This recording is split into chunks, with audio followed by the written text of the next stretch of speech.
Hello and welcome to Property Matters, a weekly look at all matters property designed to be of interest to anyone who has an interest in property. And Property Matters is sponsored by Fairview International and also Town and Country Property Auctions London Limited. Now, we love it when you get involved in the show and we'd love you to contribute to the conversation today. Got some great topics for you. So please pop your comments in the comments section below. Let's have your views in the show so we can have a real lively debate for Property Matters. And ensuring it's lively every single week, of course, is my well-trusted partner in matters of crime. It is, of course, Joe Joshi. Morning, Joe. Morning, Paul. Morning, everybody.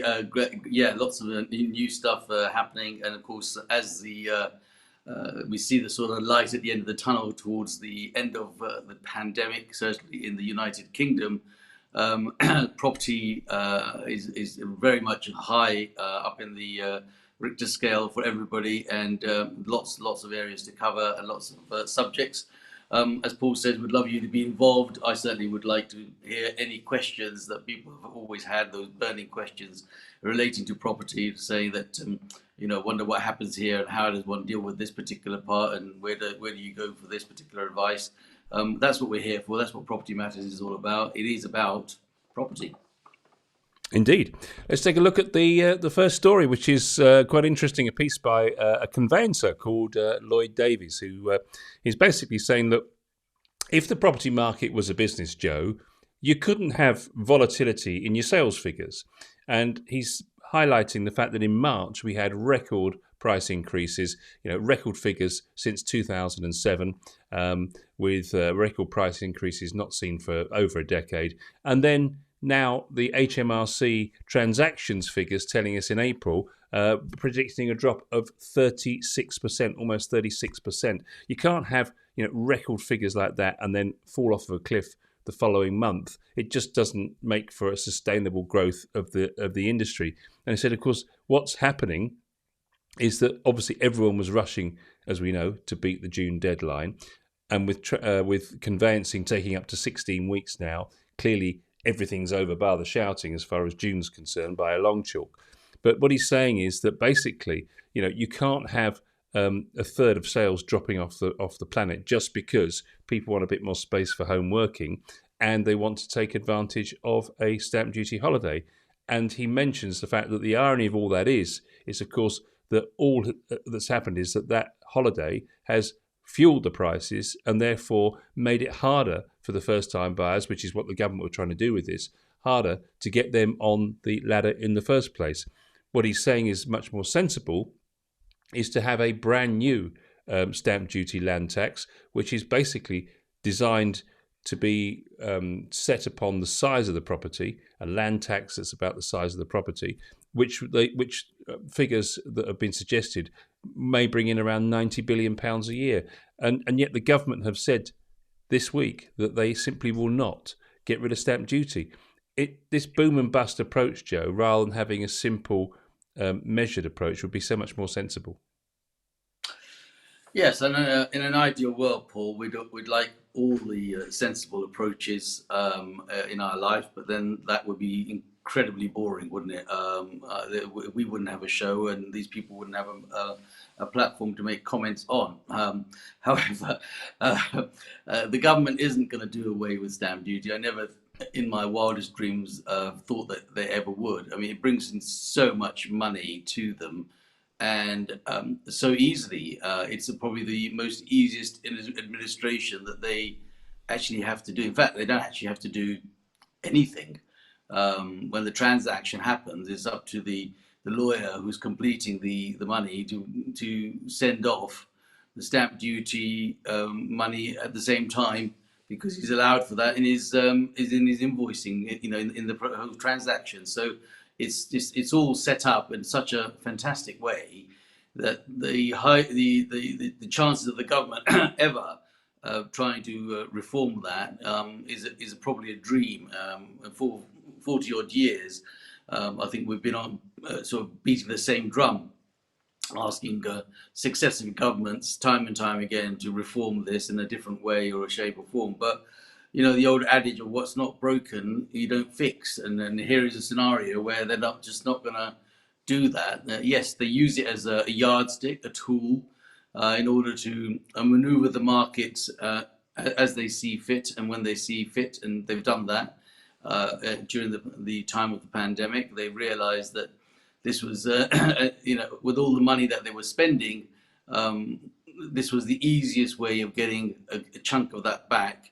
And it is a historical thing, Paul, isn't it, really, that we build our way out, whether it's in the United Kingdom or the United States of America. It's always been the same principle across the world, especially in the democratic world, that you build your way out. I think it's the same in the communist world. As at the end of the day, if you're in China, their whole attitude is to get everybody working and everyone building. And as long as they're building, they're creating jobs. And as long as they're creating jobs, they're creating an economy.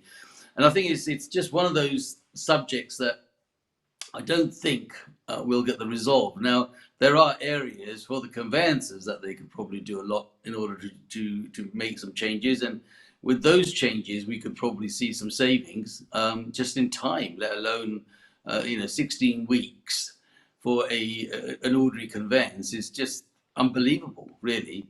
Maybe they should take a leaf out of the government's book and say, look, we just do this quickly and earn our money quickly too. But they don't.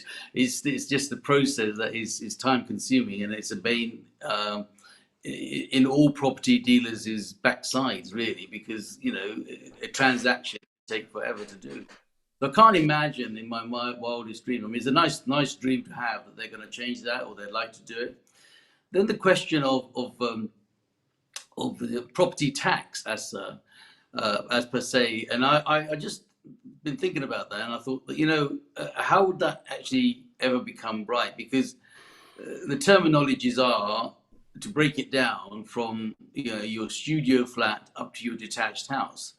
And this was a similar argument, you may recall. Of course, you're young enough to recall the time when they had they take the rates out, and they had property tax, council tax coming poll in. Tax. Poll tax, that's the one.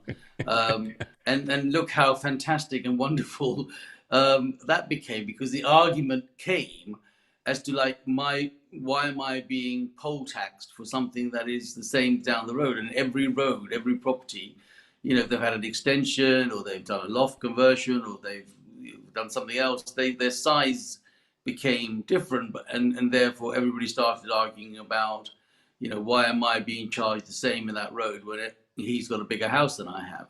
So my argument with that would be that, if you have a 4-bedroom detached house, we've had this discussion before, a 4-bedroom detached house per se could be, 1,500 to 1,900 square feet. On the other hand, a 4-bedroom detached house could be 10,000 square feet. So, the question will become, will they start to consider that on the size, as opposed to it being, across the board on maybe a 3-bed semi, a 4-bed house, and so forth. So I think the challenges are very high, and the poll tax taught us that something that was already working wasn't going to work in a different way, because we just didn't like it. So I'm not quite sure where the call for this would go, and I applaud all the colleagues that try and sort of drum up the attention to try and fix that. But there are other fixable parts of our industry that could actually make a difference, as opposed to the tax is not going to go away. He's not going to let it go. He's talking about £90 billion. I mean, he made £90 billion in this last pandemic time, purely because people were moving. So he's bringing in money left, right, and centre. The Chancellor of the Exchequer through stamp duty, and it's the easiest collection that they have. Well, the suggestion is, and it's got some powerful advocates, the suggestion is it would be on the size of the property, so it wouldn't matter whether it was 3 or 4, but it's actually on the size of the property. So that kind of answers that part of the question. But also the suggestion is that this tax would not apply to the starter homes end of the market. So presumably they would base that around perhaps size as well, but there's no detail on that as yet. But the idea is that it would only cut in at a certain time, which seems to make a lot of sense. And Boris's former chief economic advisor, Gerard Lyons, he's in favour of such a system. MPs on the Treasury Committee are in favour of it. Even the government's own Centre for Policy Studies is in favour of it. And that does seem to make some sense. Not suggesting that they should get rid of a tax per se, but having a fairer way of working that out. Because, as you rightly say, you could be in one area and have a small 3-bedroom, but be charged the same as somebody with a large 4-bedroom or whatever, or a large 3-bedroom. And I think that's what people want to see, a system that doesn't need impetuses every few months to get people going again, because it's a fairer, easier system for first-time buyers in particular. I think that the point you're making, Paul, in terms of a fair and easier system, I respect that comment made, but I think, and they don't use it as a rule to stop and start the market. We as individuals also have a huge part to play for that stop and start market. It's about our own requirements and when that happens and how that movement happens. And this last bit of movement that has happened in the last 18 months or so has been driven by the pandemic, largely fueled by the stamp duty and fueled by our own thoughts. It's the stop and take stock of our life situation, and people have thought, do I need to do this? I mean, it's been a life-changing experience in more ways than one that we could probably think about. You look at the shops that have shut down. Look at the people that have gone online. Look at the people that have moved elsewhere. Look at the people that are working from. I mean, the whole world has changed around this particular time. It's been like the world wars previously.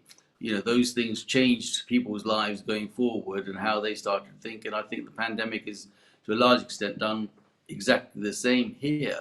But we use these points like the stamp duty and the fact that the market starts and stops as a guide rather than as a reason. I mean, the reason is that there are lots of other reasons that we're all moving for. But we blame it on the fact that these government scenarios make it difficult for us to make the steps. But equally, some of the things that they've done have made life easier for other people to try and get on the ladder. The last point that he makes that I think is a really sensible suggestion, but probably has come too late, I would imagine, is the fact that if only they would allow people to have exchanged at June 30th and then be given the time to complete, so there wasn't a rush. Is it too late to say that now as we're heading towards the 30th? If you've exchanged by the 30th, then there's the panic's off. You can then complete your transaction in the time that's required, rather than this rush to get everything done. Not at all. I mean, it's a flick of a pen, really, to be able to turn around and say that, what is in the balance, anything that exchanges prior to the 30th can have a completion date 28 days later, but as long as it all exchanges contracts, great. That will save a lot of money. The government will still pack in quite a bit of money of their own. In fact, anything, they could actually have a quick uplift on the coffers that would come in. So I don't think that is a unrealistic call. And in all honesty, I think it should all be effective from exchange of contract anyway in the transaction and not from completion. Yes, the money is due upon completion, but effectively they've got the license from exchange. Because if anyone is buying a property, they know that the minute they've exchanged contracts, they already know that they've got a commitment to pay £5, 6, 7, £10,000 worth, 200,000, whatever the amount is going to be, of stamp duty when they complete. And nobody in their right frame of mind, okay, some very exceptional circumstances can happen, but nobody in their right frame of mind are going to say, okay, well, here's 10% of a, 400, 500,000 pound house that I've just exchanged contracts on, and I'm not going to complete on it. I mean, nobody is going to take that step. Sometimes it happens. It happens on the basis that some things go wrong in between, but I could probably count those on one hand, maybe two maximum, in the 40 years that I've been doing it. This is such a low amount, because once somebody has made a commitment to exchange contracts, the lawyers have done it, or the auctioneers dropped the gavel, or whichever might be the case. Very rarely are they going to go back from that particular point. So I think the government should definitely use that pen and sign off the fact that the balance of this month, anyone that exchanges prior to the end of 30th of June should be able to benefit from the stamp duty holiday. Indeed. And what's your thoughts watching at home, wherever you are this morning? Do let us know in the comments section below, wherever you're watching us today. Let us know, should stamp duty be abolished? What sort of system would you put in place if it was your job as Chancellor? We'd love to hear from you. So, Joe, this is a fascinating one. 51% of UK homeowners are currently living in a home that is not suitable for their needs, says Zoopla's study of 2,400 people. Basically, they say that we need another £125,000 each on the top of the value of our existing homes in order to live in a property that is truly suitable for us. So basically, we're all £125,000 short of the perfect house. What do you reckon? I think that'll always be the case, Paul. It's never enough. No matter what you do in life, it's just never going to be enough. And even with the best will in the world, you can buy a £5 million mansion, and there's always going to be something in it that you should have considered. And so therefore, it's just never going to be the perfect scenario. Very, very rarely is that going to happen. But I accept that we are all living in accommodation, or we do because maybe we've outgrown it, or in some cases, maybe it's too big for what we actually need. It does work the other way around. But pride and circumstances and circumstances within the family and the cultures and all sorts of other things that come along doesn't allow you to move out or move down. It's how sometimes this whole thing is seen about how somebody else looks at you as opposed to what you look at your own pocket. And some people might say, oh, well, they've downsized because they couldn't afford it. They've downsized because, they might be separating for argument's sake. Or on the other side, they can't upsize because basically, he's not earning enough. So there's always going to be a reason. Those reasons are probably the real reasons against why people are staying put where they do stay put, because they can't afford that extra £125,000 worth of movement. The cost of moving is actually quite expensive, Paul. And that's another part that you've got to bear in mind. That every time someone is moving up a scale, the average moving cost now, if you've done a small breakdown, take away the £500,000 stamp duty holiday, you're talking about £15,000, £12,000 to £15,000 in tax, plus survey costs, plus legal costs, and so forth. You've done the best part of £30,000 at that level just to simply move. So imagine the guy who's moving at £1 million and £2 million, his stamp duty is nearly a couple of £100,000 worth of stamp duty. So the cost of moving is extraordinary, and we want to all try and move to achieve those goals. And the way you want to go to and the areas you want to go to are always areas of demand. It's our sort of natural belief that one wants to move to an area which is better, and the better means, not necessarily because of schooling, but better for links, better for country life, and those areas are popular, and because it's a supply and demand game. If the demand is limited there and the supply is limited and the demand is very high, it's going to push prices up, and that then pushes your £125,000 increase way into that sort of a higher scale, and maybe even more. So I accept that we are probably all living in smaller or unfit property for it, but it's circumstances that don't allow us to get there. Now, how do you change that? That's the real question, and that would be an interesting question to hear from any of the viewers, to see how they see that change would happen. But certainly, from my mind, it's about timing, and we don't use timing in terms of moving. So over the years, many people have come over to me and said to me, look, we're going to move home, and we want to go to a different area or whatever. And it's all about the timing, Paul. The timing is about their lifetime. And some things you just can't shift because it's not right for you in your personal time. at a certain age, you can afford to make new friends, for arguments, when you go to a new area. At a certain age, you don't make new friends, and you don't want to change your doctor's surgery, and you don't want to know you go to the local pub and be the first alien that's landed in there because everybody else knows each other.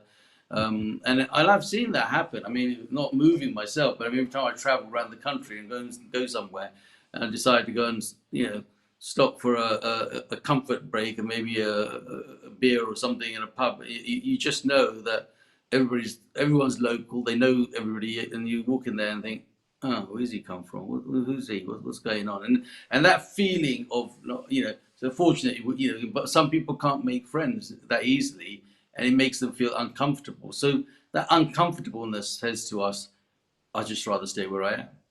Mm. Well, 40% of people said they needed more space, and a quarter said they were stuck in an area that they just don't want to live in anymore because of changes, presumably. 23% say because they wanted a dedicated space to work from. 39% highlighted the inability to find somewhere right for them within the budget. So they were just finding it really hard to find the right price on the right home. And as you rightly say, 26% said it's just too expensive to move.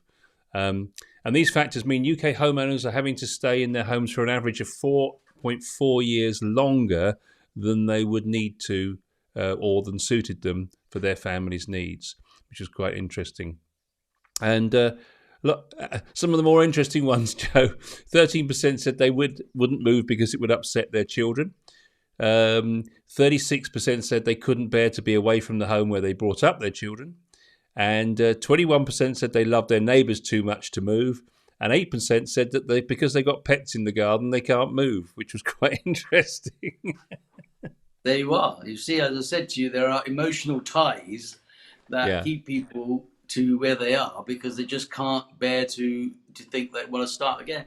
And those, if you looked at that, if you broke down those statistics of that particular survey, you'll find that the comments of the latter, the lower percentages, were probably from the higher ages.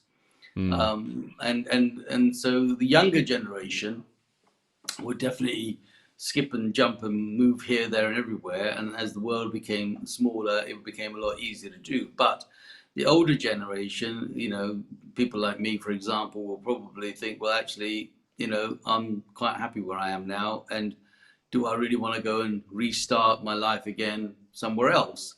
And there was a story that I share with a lot of people of two spinsters many years ago that I moved, Paul, and they moved because as they said, Mama and Papa used to take them on holiday to the same place every year, year in, year out. So they decided that in their latter years, when I say latter years, in their sort of 70s, they were going to go and move to their favorite holiday place because that's how they saw life. And I always say that if you go to the coast, 9 times out of 10, you're pretty much you're knocking on heaven's door because that's your exit out. And within 3 months, first one of the sisters died. And they were perfectly happy where they were. Everybody in the village knew them. People would go past their door and knock on the door and say, "Did you want a pint of milk? Because I'm just going up to the local shop." So there was very much a community camaraderie going on there, and they sit in the window and say hello. Everybody knew that they were there. They had a great life, and they lasted all those years. But the minute you took them out of that bowl and put them somewhere else, the first one died in 3 months, and the second one followed on with another 3 months. So 6 months later, they were both gone. And the reason the first one died and the second one told me was that they didn't know anybody. The people that were on holiday that there every year, same time, were not there anymore. Nobody was around. The doctor they didn't like, they didn't get on with. He just wasn't prepared to be as accommodating as their previous doctor was. The pharmacist, they found hard to understand because he just wasn't. And it was all those little used to things that started to eat on those people sitting at home, and decided that they hated where they now moved to. And that was too late in life to make that move. And I did say that to them not to do it, but of course they were convinced in their mind that that was what they wanted to do, and so subsequently cut their life short. It may have happened anyway, but it was certainly a reason for it to go. So I Yeah. often say to people, when people are saying it's time for us to move, I say just think about not just the fact that this is something you want to do. Think about all the other bits that are going to affect your life, and the biggest thing of all is commuting. We can all drive, but there comes a time when somebody becomes ill and can't drive. You've got to have a bus service near you. You've got to be able to Mm. get a cab that is going to take you to a route, and you're not actually, it's middle of the sticks where when the guy and the bus comes one times a day for the entire. And if you miss it, you've got to sit there for another day. There's a lot of things that you've got to bear in mind when you're moving and dealing with those. So I think yeah, moving is a very emotional situation, very high on the Richter scale, and can do it. But I think it's all about timing, personally. Mm. One last interesting point that this survey did uncover, Joe, was the fact that the average homeowner in the UK undervalues their own home in their own mind by £46,000 a year. So we don't realise our homes are worth quite what they are. That's probably just how much it's gone up in the last 3 months. Well, I've always yeah, I've always said that we gauge our wealth by the value of our home. And to be honest with you, if you gauge your value by neighbouring houses, Paul. That's what normally happens, and you think to yourself, well, that one down there went for such and such, it's on the market, and so therefore, oh well, I know I need a few new windows or something, so ours must be worth X.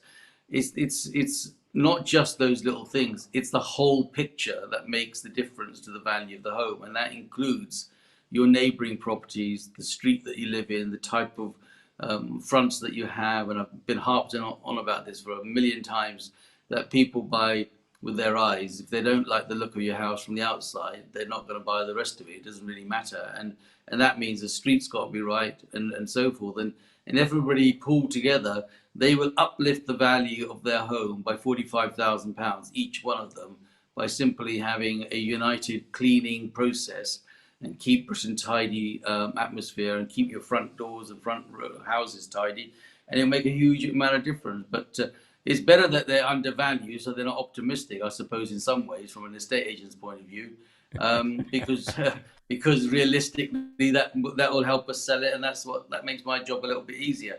On the other hand, it is up to them to make their home worth more. Good news for landlords this week, Joe. The rental market is having a bumper summer of lettings, apparently. Rental market picked up pace, according to Good Lord Rental Index. Voids dropped from in 7 of the 8 regions, and now the average void period is 15%. West Midlands saw the biggest shift, with voids reducing 33%, 18% drop in South West, and 15% in Greater London, 13% in East Midlands. And average rent remains steady at now £919 per calendar month, dropped £1 a month, apparently. So rental market looks in good shape, which must be good news for landlords, Joe. Yes, I mean, the rental market had been sat on its hand for a while, primarily because, again, our dreaded pandemic. People were not prepared to let potential new tenants come into their property. We struggled a lot with viewings during that period, and equally, whilst people were on furlough, they were comfortable within their own homes, and they were so no movement pretty much was happening in the last 12 months, 18 months, Paul, at all. So not surprising to see that now that there's a bit more fluidity and more people moving around. Now there's more chances of people actually going out and starting to rental. And some people, as you rightly said in our earlier comments, had probably been living in smaller accommodation and now find it easier to move because we are allowed to move around, and there are properties and people are a little bit more comfortable showing people around the property and generally moving. But yeah, I think that stat goes in line with the current trends. The interesting thing about that stat would be that is it still going up in the next 6 months, a year? when everything settles down a little bit, and generally, I think you'll find that most of this will start to level off. Looking at your fantastic graphs, they will probably start to, just going across the line as opposed to going straight up and straight down for a while. But I think you'll see that change will happen as time goes on, for the rental market as well as the sales, because as soon as the stamp duty is over, we're going to kick into summer. Of course, summer is not going to be away by the sounds of things, because he's rightly directing everybody to stay at home. He wants the people to spend their pounds and pennies in Blackpool and Poole and Dorset and wherever else that we can go for our summer holidays, to keep the money in the country. Not a bad move, really, to some extent. I know everybody wants to get out and fly off and so forth, but it's just looking at how he's going to keep his money back at home. I think that's the plan from my perspective. I think that's what he's doing. And if I was running the country, that's probably what I would do, is try to keep everybody at home so that we keep our money within our own country, let alone splashing it elsewhere. So I think the next 6 months will be telling. It'll be interesting to have a look at your graphs in 6 months' time, Paul, and see which way they've been pointing. Well, despite the sheer number of stats and figures that I'm presenting today, I'm delighted to say that there are no graphs today. Believe me. I know. I'm feeling a bit left out here. I know. I shall have to improve this next week. But there is an elephant in the room, of course, with the rental market, and that is very much highlighted by this report from the Joseph Rowntree Foundation. So they're estimating that around 400,000 renting households, that's 5% of the rental market, have either been served or will be served a notice, or have been told that they may be evicted. This survey just in this week. They claim a new survey of 10,000 households said that about 1 million renting households are worried about being evicted in the next 3 months, 11% of the whole rental market, now that the eviction ban has come to an end. So not just those that are sort of facing the gun-to-head scenario like these 400,000, but another 450,000 on top of that, so almost 1 million, who are in arrears but not significantly enough to be having action taken at them at the moment. That's quite a big problem, isn't it, Joe? Yeah, it's a problem that I've been harping on about for a while, to say it's looming, it's coming, and part of it is the tenant's own problem. They've created that for themselves, and part of it is the landlord's not communicating well with the tenants in order to give them that comfort, to make sure that they had some of that money coming in.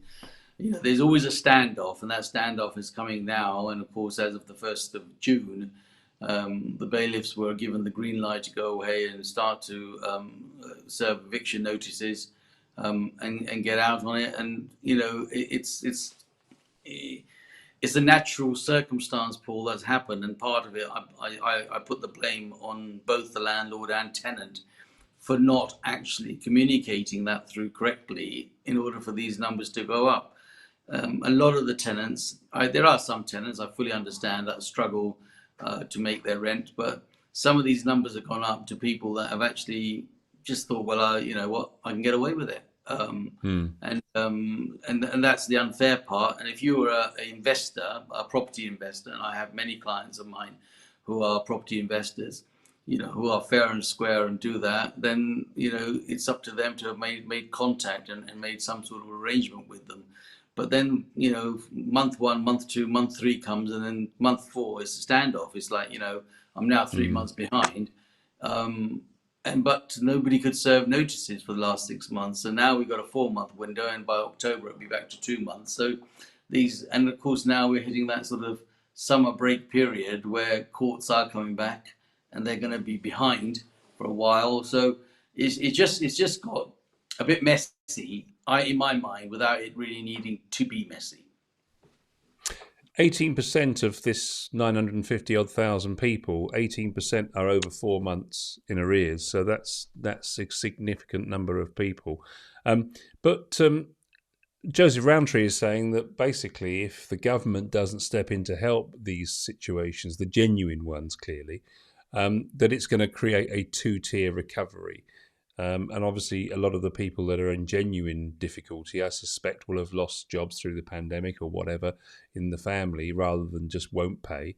It's that they can't pay, perhaps. So, and they're suggesting that the government wants to encourage people to buy property. So it doesn't look good if they then ignore 450,000 families who would like to get rid of the debt and hopefully get a mortgage at some point and buy a property. And the other issue, of course, is that they may never rent again in the private sector if they get bad debt against their name. So they're never going to buy again either, Paul.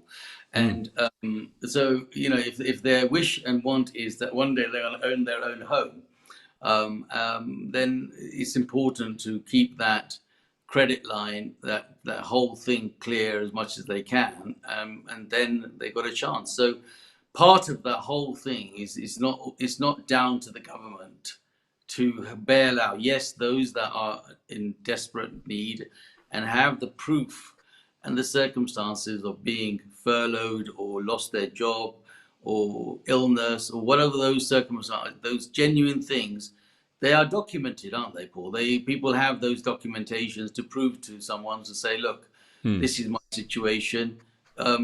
Please help me. And of course, the government, where possible, should help those people that require it. But there's a whole bunch of people that don't have those issues, and they've decided that in their wisdom just to say, "Oh, to hell with it." I don't like that landlord. He hasn't changed my leaky tap for ages. To hell with him. I'm not going to pay him for a month or two. What they don't understand for that is obviously that the credit file. The landlord puts in a claim. It goes against them. They get a county court judgment. And all of those things are just downhill processes for them, for either to rent again, or if they were ever going to go and buy to get a mortgage, they've just shot themselves in the foot. With a short-term view, they lose the long-term result. And the short-term view is, oh, well, I won't pay him because of such and such. And before you know it, it's caused them a much, much bigger problem. And the government's theory is to have a generation to buy as opposed to generation to rent. But the ones that are renting must learn that in order to buy, their credit files have got to be good. And the first thing I tend to advise everybody, and I advise them even today here, is that, go and do your own Experian report. Look at, what that is saying, because most lenders and most letting agents now will look at those Experian reports to see if you are worthy of the tenancy agreement, the credit line is there. And that's what your judgment is going to be called on. And I think you'll be shocked. A lot of people are, because they think they're okay. But somewhere along the line, they might have missed a mobile phone bill or something stupid. And it goes against you, and that number drops, and all of a sudden it doesn't. So it's very, very important to, keep your report, get a hold of it, understand it, and try and deal with it in the best possible way, in order to keep your credit line right. And then you also see how many people make an effect on your report by adding the negativity on it. And that could be a landlord. That could be a landlord that says, well, he hasn't paid me for 4 months, so I'm going to apply to the court and then put a judgment on him, or whatever that circumstance could be. So it's very important. It's a short-term view for a long-term loss, really, sometimes. And I think it's very important that everybody looks at that. So, what do you think? Do you think the government should get involved in paying the backlog of rental payments? Do you think the government has a responsibility, or do you not? I'd love to hear your views in the comments today. So, let's looking in a little bit more detail. We've got the details now of the new rental mediation service, Joe, and I just thought it'd be quite handy to look at this in a bit more detail for those landlords that are watching today. So, basically, this has obviously been trialled around the country, and it's a new free service to landlords and tenants. Basically, once the case is registered with the court then looks at it and assesses it, and if they think that this is a suitable case for mediation, they will then be referred to a government-trained neutral mediator from the HM Courts and Tribunals Service, and At a review, the tenant can access free legal advice from the duty advisors. If an agreement is not reached at review, both parties agree that this is not possible, and the case can be then deemed to go back to court if need be. Tenants can raise an interest in having a mediation with their duty advisor. Landlords who are interested in mediation should raise that with their representative and with the tenant before review. What I didn't realise, Joe, is that the mediation will be conducted remotely by telephone, which seems a bit of an own goal. Surely these things are better face-to-face, in my opinion, but what do I know? Once both parties have agreed to mediation, the details will be passed to the Society of Mediators, and they will phone individually, so there'll be no face-to-face standoff with the landlord or the tenant. This will all be done privately. The conversation will be relayed by the mediator, one assumes, and it will be done within 2 days of the review. So that's an interesting situation. Everybody's got to be willing to find a solution, and that's why obviously some of the ones that won't pay, this will not be a suitable service and won't have been recommended. But I'm surprised that there wasn't an opportunity to look each other in the eyeball and have a conversation, but maybe that's a bit confrontational. Well, a part of it is designed because of the pandemic, but I mean, I'm sure Zoom will come into this in a different way. The problem with all of this thing that is on the phone or through some sort of media connection like Zoom is that, you know, Elvis can leave the building anytime. They just can switch off and say, "I don't want to talk about this anymore." And I think that you've got to take a view that it should be done face to face. I agree with your sentiments on that. I think you've got to look at the whites of the man's eye or the lady's eye and say, you know, is this what it is genuine? Because you can't hide behind a whole bunch of things on a phone call or even on Zoom. I mean, you know, you don't know whether you're wearing trousers, for example, as you're sitting there. You know, How did you know? Well, that's what I'm saying. You know, you might be just in your boxer shorts or your short pants with your shirt on the top. Whereas at least if you We're trying to gain viewers, not lose them, Joe. as long as long as you're turning up to the court, at least you might be in a full attire, you know. So you can see this man means purpose. I mean, if he turns up in his flip flops, there, you can see maybe that there's a judgment call to make. So I think it's quite important to get them in front of the judge and in front of each other. I agree with you there, but you might find that at the moment they're just going to try and do this visual. It's a trial. It's an idea. It is something that I think I'd certainly recommend. Mediation should definitely be always there. There's got to be a solution. And yes, you know, there's going to be a standoff. You don't want to see someone if you've had exchanges of powerful words over the phone or wherever it is. You don't particularly want to be in the same room as that guy or that person. Yeah. But the reality is that's when it will get sorted. It has to be, because you have to, especially when the judge is sitting there, you just kind of feel at the schoolmaster situation. You got to get told off, and that's the end of that. Really, you just got to accept it. Someone's got to do it, and that's the route they do. And I think you're right. It should be done in person, but I think at the moment it's just because of getting back into this swing of normal life, what it's called. It'll be done sort of virtually for the time being. One little anomaly, I can't even say it, anomaly, that's better, that I found was that in the advice given to the tenant and the landlord, it says you should find a quiet, private space where you won't be disturbed. Some people might find it helpful to have access to legal advice during the mediation. Well, if you're at home in a private space in your house, how can you get access to legal help? Does seem a little bit strange. Surely they're not expecting the lawyer to pop round and spend an hour while you talk to somebody on the phone. It does seem rather strange. Well, to find a lawyer in the first place will be a miracle. To get one to pop round is another story altogether. Exactly. So it'd be on Zoom, Paul. It'd be there. This is okay. his opportunity. You'll have to just go there with his short pants on and say that he's going to attend this meeting on Zoom. I mean, it seems to be the buzzword of everything in the last 18 months. Zoom, everything. We used to be.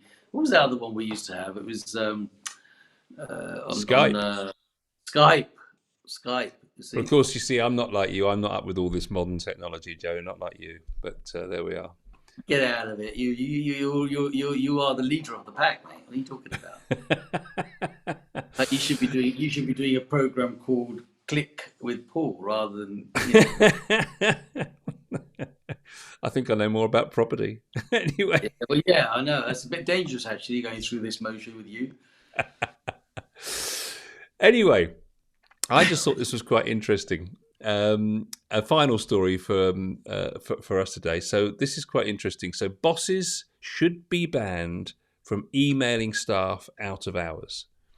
The Mm. Prospect Union is calling for workers to have the right to disconnect, saying it's vital for mental health.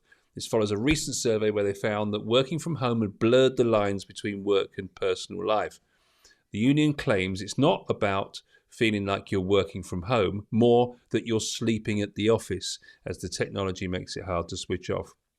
Interesting that this is already law, by the way, Joe, in Ireland, France, and Germany, and they're suggesting it should come here. But the reason that I brought this up on a property show is because, very simply, at the end of the day, estate agency, when you're an estate agent, you're there for your customers 24/7, Yeah, that's right. or you should be. I already am, Paul. Yes, I know you are. The reality of it is that life-changing things have happened now, haven't they? Not just now, this last 18 months, but they have been happening ever since the WWW came into our life.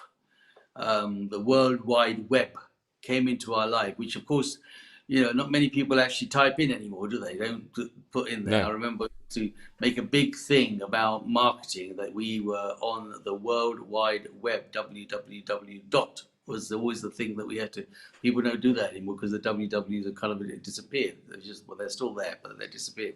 Now the reason I say that is that when people started talking about the web, our worlds changed. So that was 25 years ago, maybe 30 years ago, that our Yeah. world started to change. When things like that started to happen, this 9 o'clock to 5:30 or whatever time actually went out the window because we did things just subconsciously ourselves. Forget about employer to employee.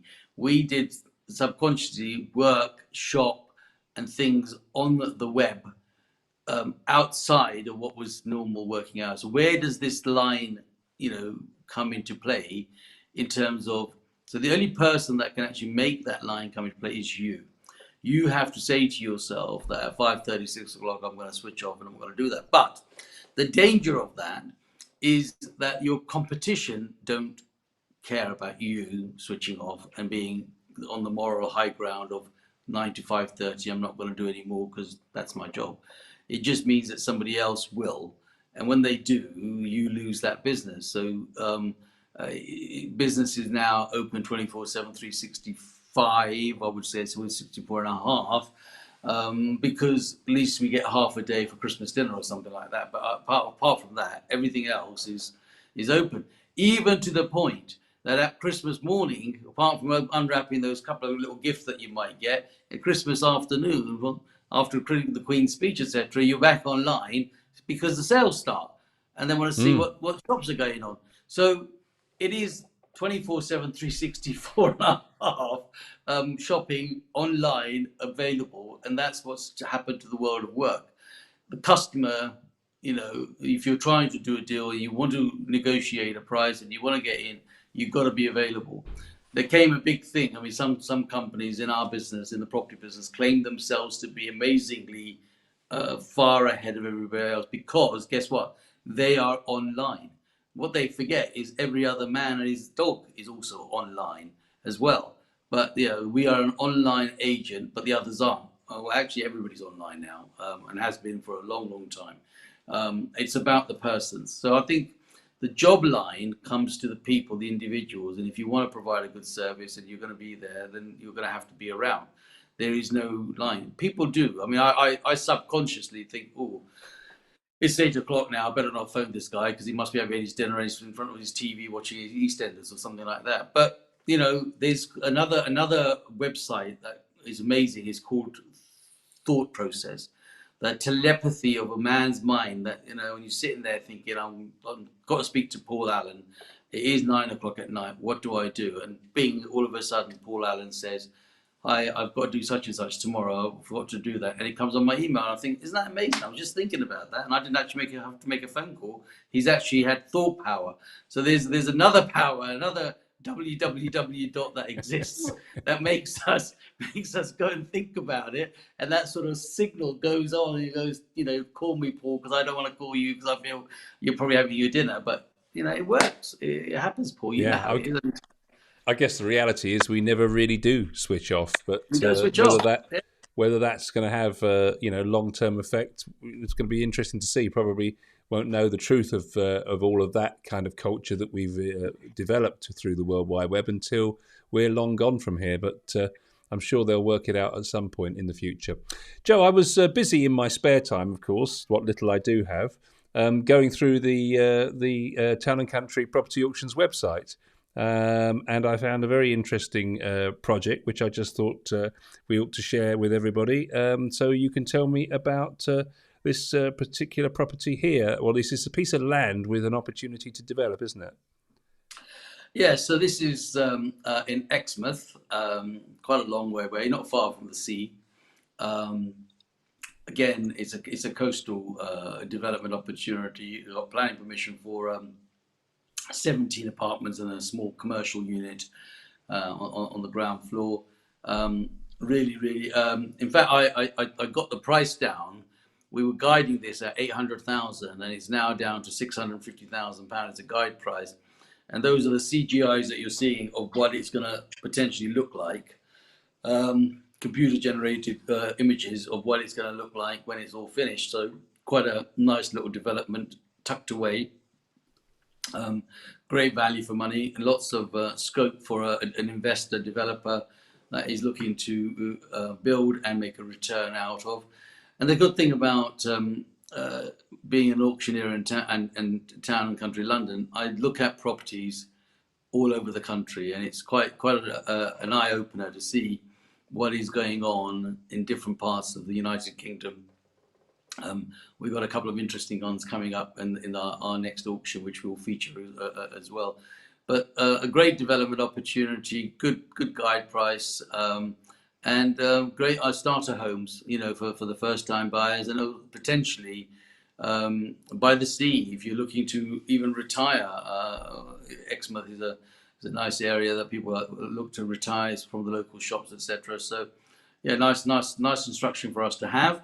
And let me know if anyone is interested in it, and we'll happily share all the plans. We'll just go onto our site, www.townandcountrypropertyauctions.co.uk, drop down to London, and you'll find us there.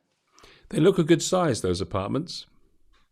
Yes, they are. They vary from the sort of small one-bedders from about 600 to the big ones at 750, 800 square feet. So nice size accommodation. It's quite interesting when you put that rationale to our traditional terraced house, Paul. Our traditional terraced house in the United Kingdom, your Coronation Street type of outlooks, were only about 950 to 970 square feet. And we lived our lives in those. That's where people started in their lives, apart from obviously a small flat or a studio.